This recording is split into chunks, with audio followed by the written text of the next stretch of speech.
Hi everyone, my name is Suzanne and I'm a Chinese metaphysics master in Hong Kong. You hear a lot about how it's popular in Asia to select the birth date for a C-section for a child. Yeah, this is a very, very popular practice in Asia, not so much in the West, but in Asia, choosing the right date or a good date for a C-section is quite important, and it is done very, very frequently. But a lot of people don't quite know what does it actually mean to say, well, we'll choose a good date for the baby to be born. So what this means in essence is to create a destiny. Yeah, because it involves creating a natal chart, a birth chart for a child. And in order to do so, we usually take the estimated due date that is given by the doctor, and we calculate 10 to 15 days before the actual or the estimated due date. And within those 10 to 15 days, we choose a date that is that creates a positive destiny chart or a positive Bazi chart. Now, again, this positive chart, this is not something that we decide as metaphysics masters. This is something that is being discussed with the parents. What is the priority of the parents for their child? Do they prioritize good health?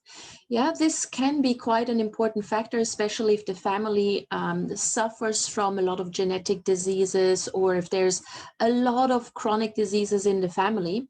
Then one of the main focus points may be that the children want to ensure that their child has the best health possible.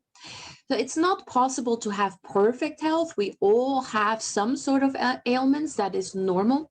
But you can design a destiny chart in such a way that the health itself is being prioritized, and that there are no massive health scares, and that the health itself is just more or less okay throughout the lifespan.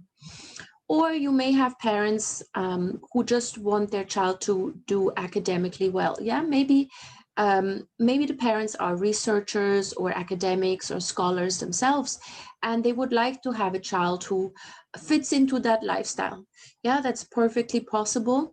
It's not our it's not up to us to judge whether that's right or wrong. It's what the parents want for their child.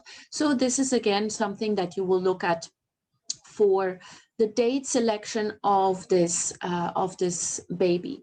Yeah, you can check you can select the day and of course the hour.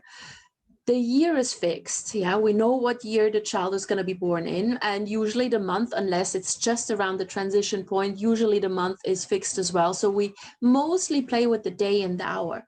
So this still gives us quite a broad range over what we can create in terms of destiny.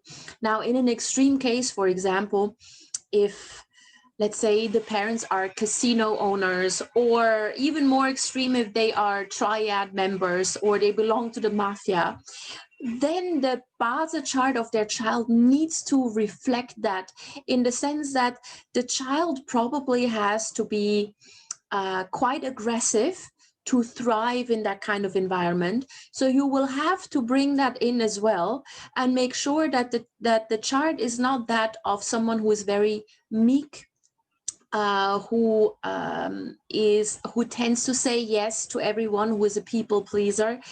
That kind of person will go down very, very quickly and spectacularly in an aggressive environment. So you have to sort of make sure that the child's chart matches the parent's chart, so that there is no conflict or no major conflict between the parents and the child, because of course this also contributes to the child's well-being. So there's a lot of factors to look into, and it does in fact make sense to choose a date. If you have a C-section scheduled anyway, then why not look into actual date selection for that? But it's not a generic good date. We'll just look at the energies of the day, and if it's a success day or if it's a beautiful day, then necessarily the Bazi chart is good. No, there's quite a few things that go into the selection for a C-section. So if you would like to know more about that, then please do get in touch with me. My contact details are in the notes below.